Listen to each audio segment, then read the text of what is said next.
Assalamualaikum warahmatullahi wabarakatuh. Apa kabar rekan-rekan semuanya?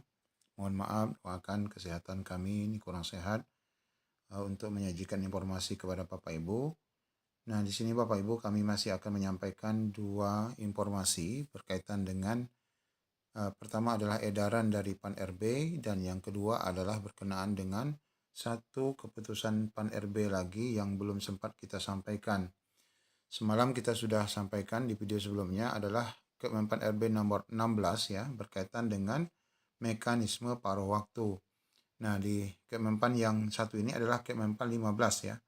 Sebelum kita baca yang ini, karena ini ada kaitannya ya dengan surat edaran yang disampaikan ini, nanti kita akan sampaikan secara beruntun. Ini 14 Januari, yang ini tadi 13 Januari.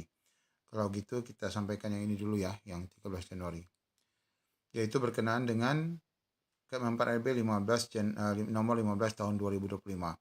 Meskipun sebenarnya Kemenpan RB ini adalah berkaitan dengan tahap 2, namun Bapak Ibu sebagai pejuang P3K, baik tahap 1, tahap 2, dan rekan-rekan yang masih menunggu informasi CPNS walaupun sudah ada kejelasan sekarang. Nah, ini aturan ataupun informasi ini tetap perlu kita ketahui semuanya ya. Jangan sampai hanya satu-satu saja. Baik, kita sampaikan dulu yang informasi Kemenpan RB 15 ya, yaitu berkenaan dengan kriteria pelamar tambahan ya. Jadi setelah tahap 2 ada pelamar tambahan yang diminta untuk mendaftar, yaitu mereka yang TMS P3K tahap 1, TMS CPNS, kemudian yang sama sekali belum mendaftar. Nah, di sini masih ditambahkan lagi untuk proses pendaftaran. Namun tentu saja sekali lagi saya sampaikan edaran Kemenpan RB ini sudah sangat mepet, terlambat ya, karena hari ini tanggal 15 jika memang tidak ada perpanjangan maka edaran ini sudah tidak dapat lagi untuk mengakomodir ya. Tapi kita baca saja di mana ini berkenaan dengan kriteria pelamar tambahan pada seksi P3K bagi rekan-rekan yang terdaftar pada pangkalan data BKN dan mekanisme pengolahan nilai hasil pengadaan P3K tahun 2024. Kita langsung masuk pada poin memutuskan saja. Sebelum kita lihat edaran yang satu tadi, itu juga sama sebenarnya arahnya, cuman kita dalam bentuk berbeda ya. Ini memutuskan ini di mana kriteria pelamar tambahan pada P3K adalah pelamar database,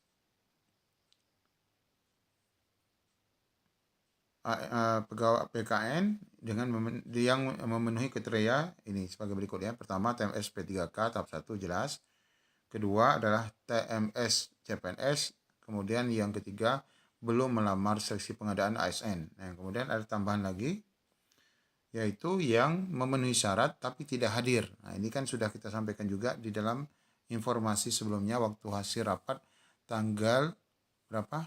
Tanggal 13 ya, PAN RB.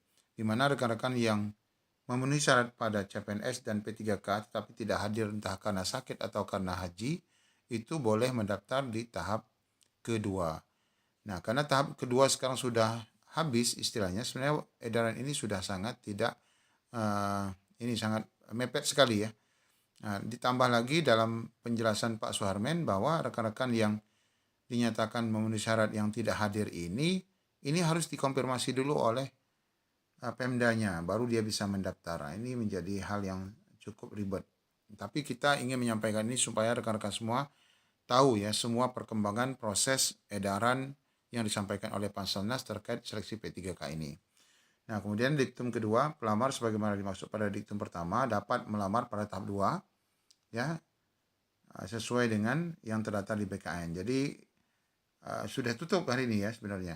Pelamar sebagaimana dimaksud pada diktum pertama melamar pada jabatan dengan kualifikasi pendidikan yang diduduki saat ini. Itu ada 4 sama seperti biasa, 4 jabatan ya. Kemudian dalam hal kualifikasi pendidikan tidak sesuai dengan lowongan kebutuhan jabatan atau tidak tersedia lowongan, maka pelamar dapat melamar pada jabatan sebagai berikut. Nah, ini 4 ini ya. Kemudian bagi pelamar yang instansi pemerintah yang belum mengusulkan penetapan kebutuhan dapat melamar pada jabatan yang dimaksud pada diktum keempat pada seksi P3 tahap 2 dan diberikan penetapan kebutuhan diberikan kebutuhan setelah pengumuman. Ini artinya mereka mendaftar di mana saja, kalaupun Pemdanya belum membuka. Nanti akan ditetapkan kebutuhan itu setelah pengumuman. Pelamar yang memperoleh alokasi kebutuhan diangkat sebagai P3K, sedangkan penentuan pelamar yang memperoleh alokasi kebutuhan sebagaimana dimaksud pada diktum ke-6 diprioritaskan khusus bagi mereka yang masuk dalam database PKN dan aktif ya. Ini sudah jelas. Dalam hal masih terdapat kebutuhan yang belum terpenuhi, ini optimalisasi ya. Optimalisasi ini akan dilakukan. Nah, dalam optimalisasi ini Bapak Ibu, ini tetap akan nanti berdasarkan urutan ya.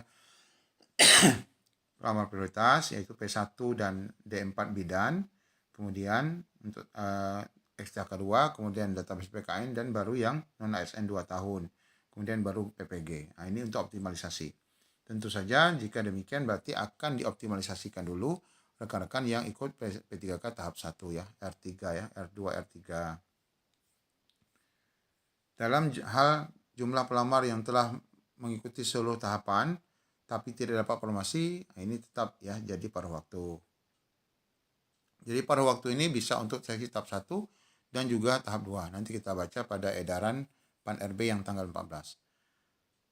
Nah, dalam hal pelamar merupakan pegawai yang terdaftar di database BKN yang ikut CPNS yang kalah pada SKD ya, yang kalah pada SKB, ini juga langsung dijadikan paruh waktu.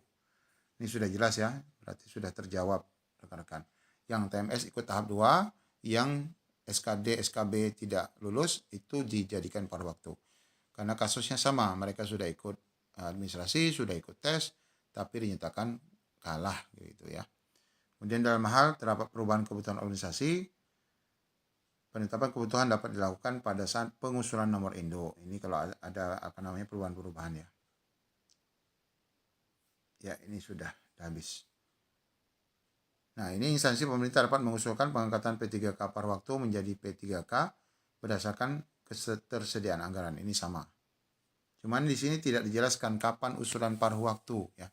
Apakah paruh waktu itu nanti diusulkan secara mandiri saja atau memang setelah selesai optimalisasi, karena memang prediksi kita seharusnya setelah selesai optimalisasi. Sedangkan optimalisasi sendiri baru akan dilakukan setelah selesai tahap 2. Berarti setelah pertengahan tahun ya. Usulan sebagaimana dimaksud pada diktum ketiga disampaikan PPK kepada PAN RB. Nah, ini yang tanggal 13 ya. Nah, kemudian kita lihat yang edaran yang tanggal 14-nya ini berupa edaran penjelasan berkaitan dengan pengadaan P3K ini. Ini untuk PPK pusat dan daerah, ini tanggal 14 Januari.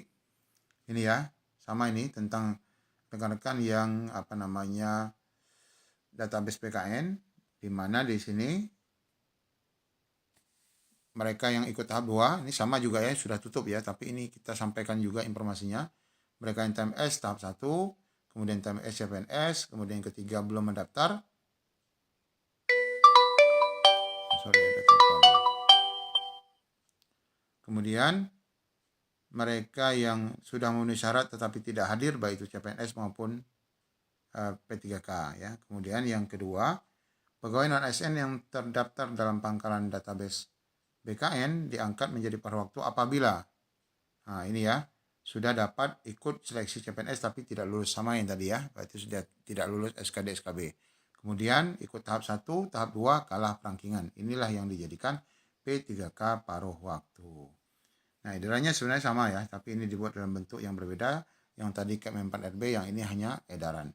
Kemudian instansi pemerintah dapat mengusulkan P3K paruh waktu menjadi P3K setelah cukup ya anggarannya tersedia, dilakukan evaluasi setelah mendapatkan persetujuan juga dari pengangkatan oleh PAN RB.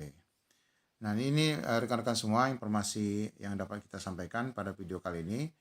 Doakan kesehatan kami ini kurang sehat pada kali ini untuk menyampaikan informasi, tapi kami tetap berusaha untuk menyampaikan informasi meskipun ini sudah kadaluarsa ya kalau kita lihat, jika memang tidak ada lagi perpanjangan untuk P3K tahap kedua ini nanti. Demikian, Assalamualaikum warahmatullahi wabarakatuh.